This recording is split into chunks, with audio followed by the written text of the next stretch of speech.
You've been told that intelligence is about knowledge, logic, and being right.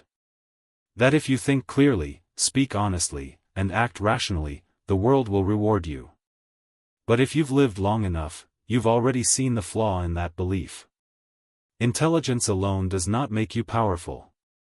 In many cases, it makes you predictable. And predictability is weakness. Niccolò Machiavelli understood something most people refuse to accept. The world is not governed by truth. It is governed by perception, emotion, and power. And those who learn to navigate these forces become dangerously effective, not because they are the smartest in the room, but because they understand how the room actually works. There is a quiet frustration you've likely felt. You see through things others don't. You notice inconsistencies, manipulation, hidden motives. You can predict outcomes before they happen. Yet somehow, you're not the one in control. You're not the one winning. Instead, you watch less intelligent, more impulsive people rise, influence, and dominate situations you could have handled better. This is where the first shift begins. Lesson 1: Stop revealing your full intelligence. Most people assume that displaying intelligence earns respect. It doesn't. It creates tension. When you openly demonstrate that you think faster, see deeper, or understand more, you unintentionally threaten those around you. Especially those in positions of authority. Machiavelli warned that appearing too capable in the presence of insecure power is not impressive, it is dangerous. People do not reward what exposes their inadequacy. They eliminate it. Think about it. How often have you explained something clearly, only to be met with resistance? Not because you were wrong, but because you made someone feel small. Intelligence, when displayed without strategy, becomes a spotlight. And people don't like standing in shadows cast by others. So you must learn restraint. Instead of proving how much you know, ask questions. Instead of correcting immediately, observe. Instead of dominating conversations, control their direction subtly. The goal is not to be seen as the smartest person. The goal is to be the most effective one. Because real intelligence is not loud.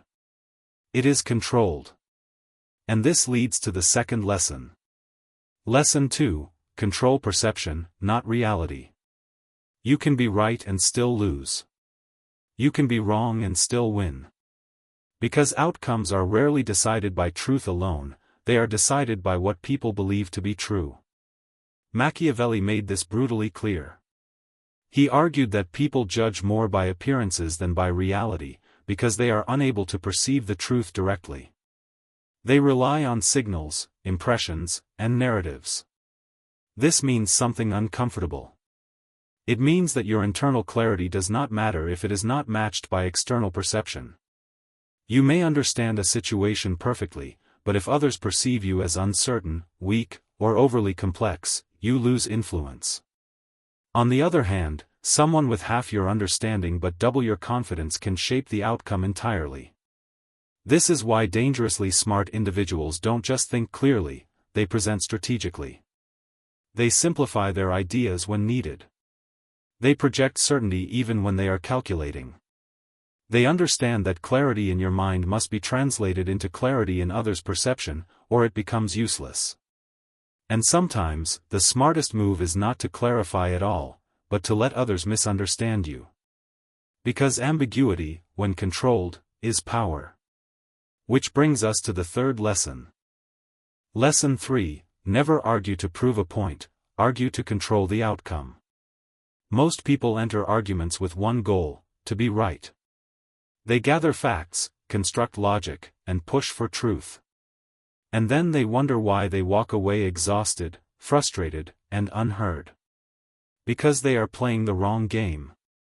Arguments are not intellectual exercises. They are emotional battlegrounds. And the person who controls the emotional direction of the conversation controls the result. Machiavelli didn't waste energy trying to convince everyone. He focused on influence, not validation. When you argue to prove a point, you expose your need to be acknowledged. And that need can be used against you. It makes you reactive, predictable, easy to provoke. But when you shift your objective, from being right to controlling the outcome, you become strategic. Sometimes that means agreeing just enough to disarm. Sometimes it means staying silent and letting the other person overextend. Sometimes it means redirecting the conversation entirely. The key is this: you are not there to win the argument. You are there to shape what happens next. And shaping outcomes requires a different kind of intelligence. One that most people never develop, because it demands something uncomfortable. It demands that you let go of your attachment to being seen as right. This is where most intelligent people fail.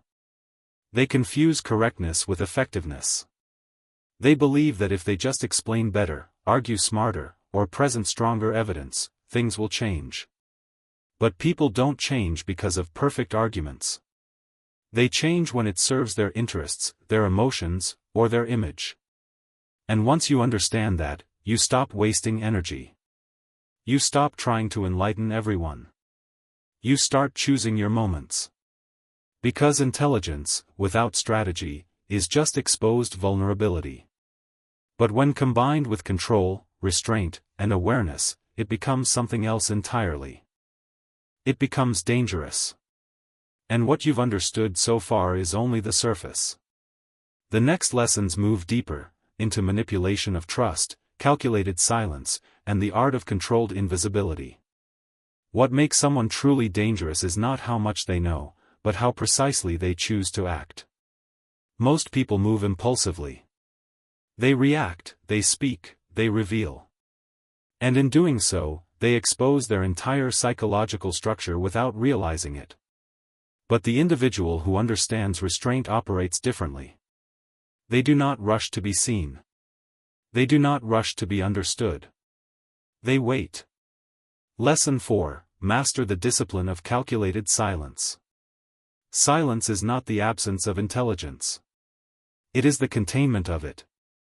Niccolò Machiavelli observed that those who speak too much inevitably reveal more than they intend. Every unnecessary word gives others data, about your intentions, your emotions, your insecurities. And once people understand how you think, they can predict how you will act. That is the moment you lose your edge. You've likely experienced this without naming it.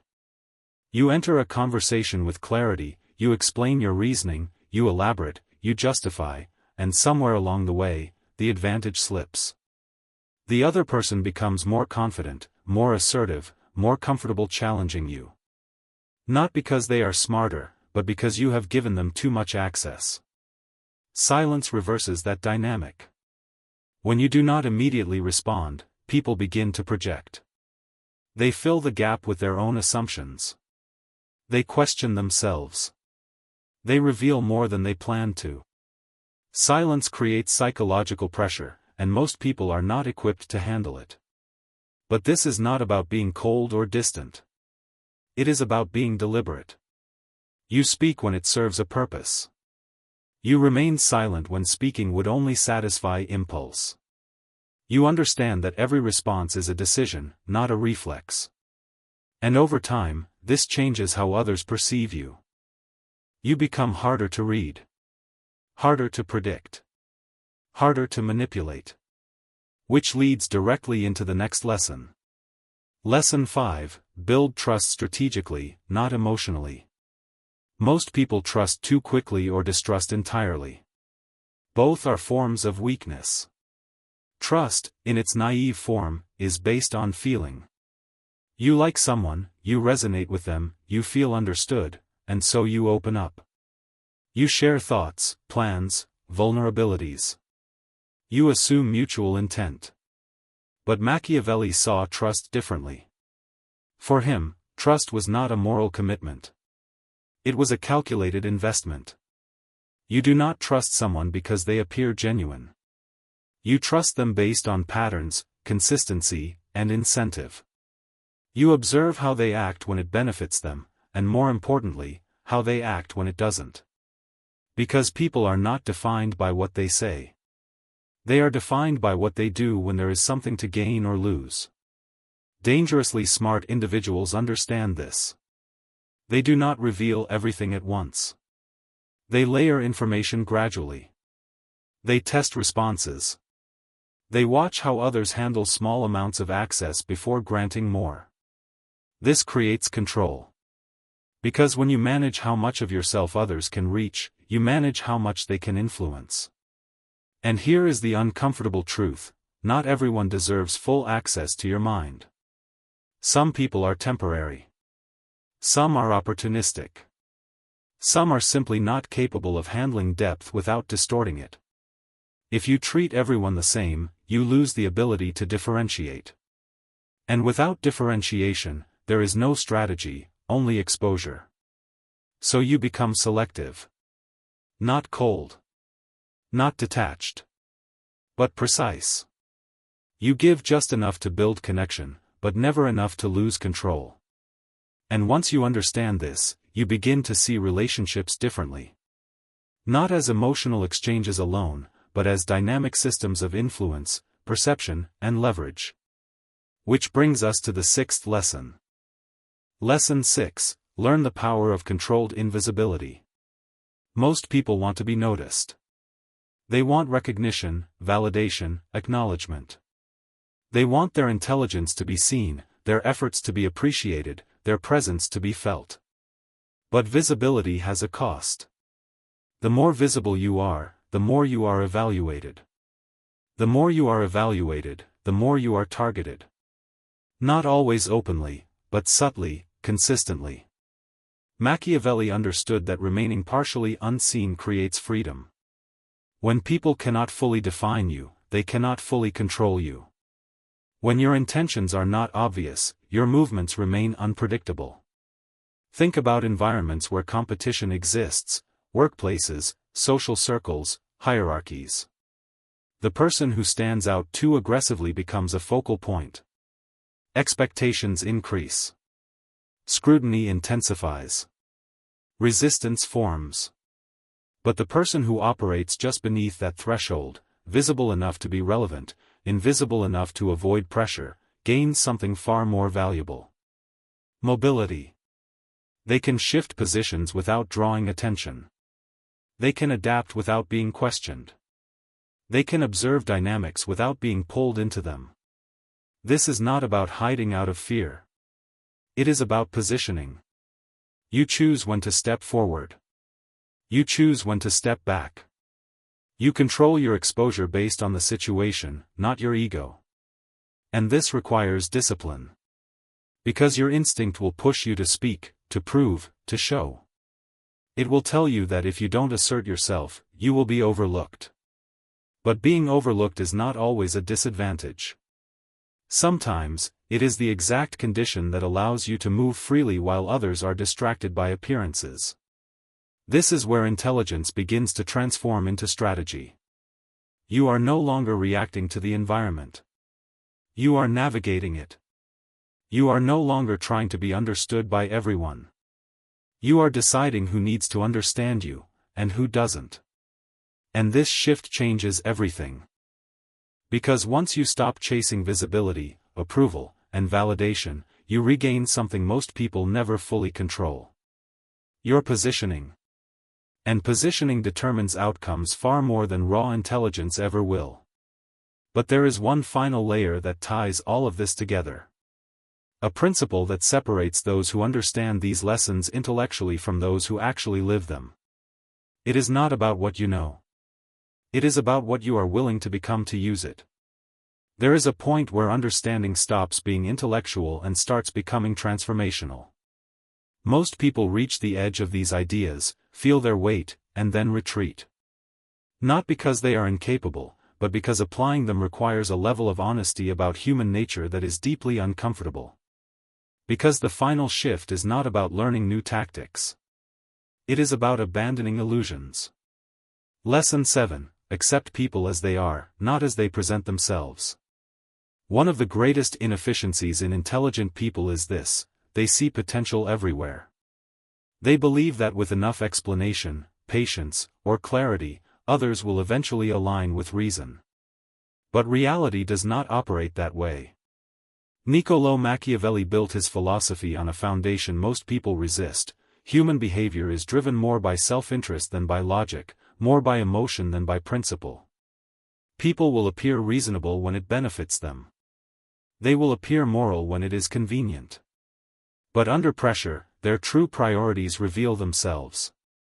And if you are still judging them based on how they present themselves rather than how they consistently act, you are operating on illusion. This is where many intelligent individuals become vulnerable. They project their own standards onto others. They assume that because they value truth, others do too. Because they seek understanding, others will respond to it.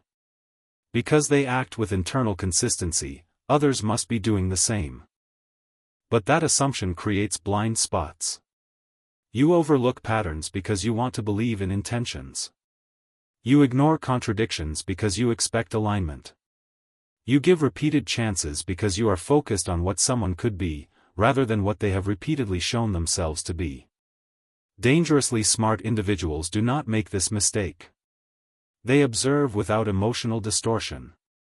They track behavior over time. They recognize that consistency reveals character far more accurately than words ever will. And once they see the pattern, they adjust accordingly. They do not argue with it. They do not try to fix it.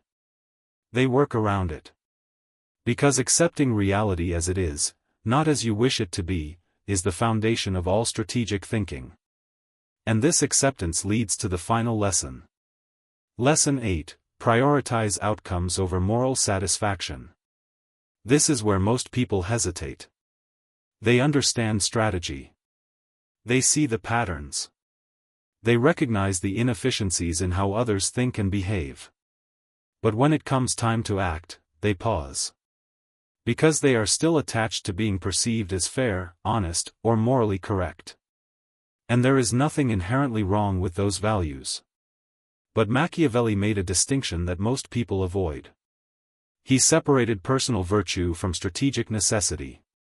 He understood that in complex environments, especially those involving power, competition, and influence, strict adherence to moral expression can limit effectiveness. Not because morality is wrong, but because it is not always aligned with outcome. This does not mean becoming deceptive without purpose or manipulative without control. It means understanding that sometimes, what feels right in the moment is not what produces the desired result. For example, telling the full truth in a situation where perception matters more than accuracy may satisfy your internal standard, but it may cost you influence. Being completely transparent with someone who has not earned that level of trust may feel honest, but it may expose you unnecessarily. The question shifts from, is this morally satisfying, to, what does this situation actually require? And that question changes your behavior. You begin to act with precision rather than impulse. You weigh consequences before expression. You recognize that your actions exist within systems of perception, not in isolation. And this is where intelligence becomes power. Because power is not about domination. It is about control, of yourself, of your responses, of your positioning within any environment. You are no longer driven by the need to prove, to correct, or to be validated. You are guided by clarity. You see people as they are. You understand dynamics as they function. And you act in ways that produce results, not just emotional satisfaction. This does not make you cold. It makes you effective. But there is one final realization that ties all of this together. You cannot apply these lessons consistently if you are still seeking approval. Because approval creates dependency. And dependency creates compromise. If you need others to agree with you, you will adjust your behavior to maintain that agreement. If you need to be seen in a certain way, you will act to protect that image. And in both cases, you lose control. True independence begins when you no longer require external validation to confirm your internal clarity. When you can act without needing to explain every decision. When you can remain silent without feeling the urge to justify.